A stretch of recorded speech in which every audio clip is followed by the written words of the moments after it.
햇살이 너무 좋았어. 그냥 모두 좋았어. 널 만나서 모든 게 다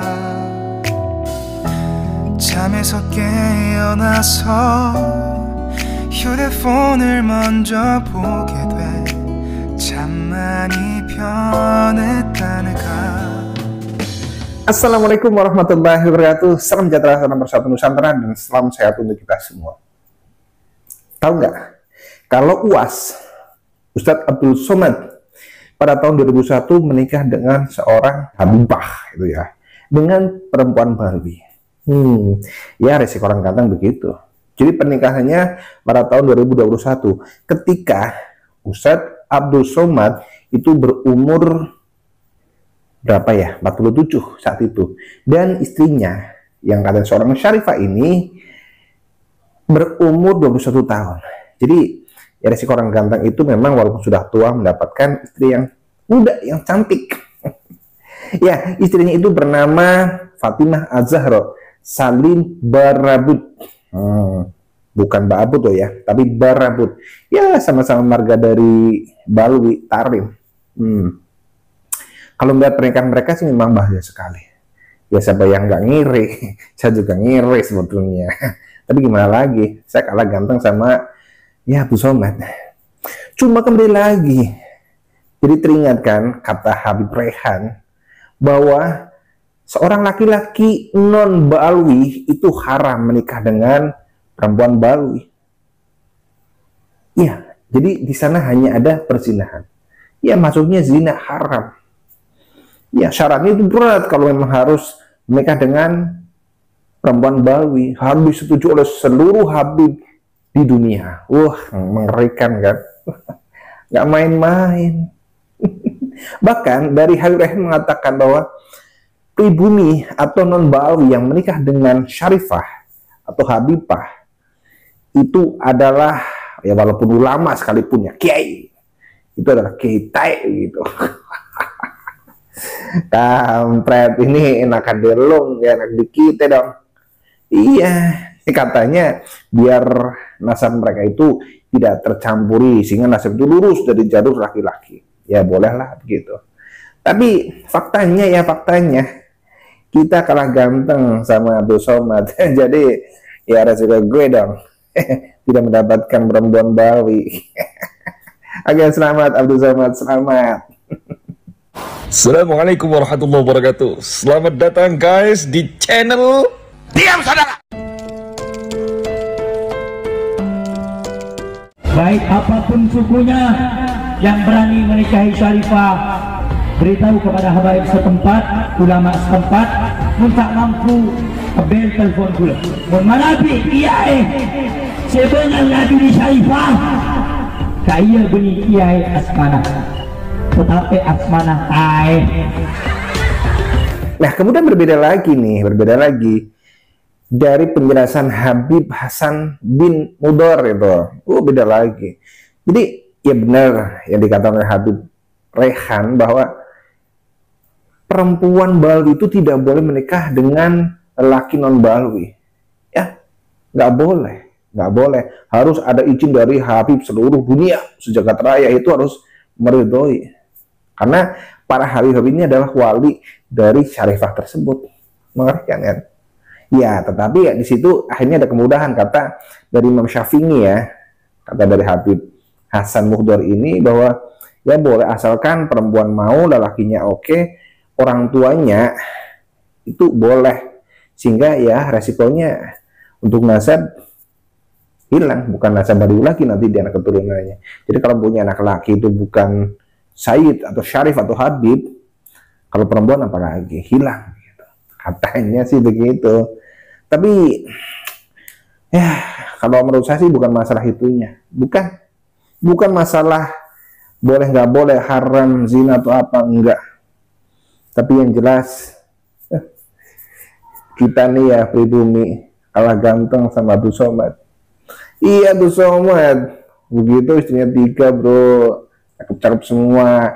Dan ini si Fatimah Az-Zahra itu adalah perempuan umur 21 tahun yang pada saat menikah itu masih menjadi santri Ya, di pondok pesantren Gontor. Luar biasa kan? Kita tidak boleh beralasan takdir, ya, karena takdir kita nggak tahu, dan kita disuruh usaha oleh Allah. Ayo. Hukum syarifah Ahlul Bait kawin dengan selain sayyid, siapapun dia. Itu ada perbedaan ulama. Al-Imam Syafi'i, beliau ada pendapat dalam pernikahan itu namanya kafa'ah. Kafa'ah banyak hal tentang agama, bahkan kafa'ah itu dalam pekerjaan, kafa'ah itu dalam amal saleh. Perempuan salehah tidak kufur dengan lelaki fasik, terutama kafa'ah di dalam nasab, terutama kafa'ah di dalam nasab Ahlul Bait. Para salaf kita, para ulama habaib kita menjaga tentang kafa'ah di dalam nasab. Ini para habaib dan para salaf kita.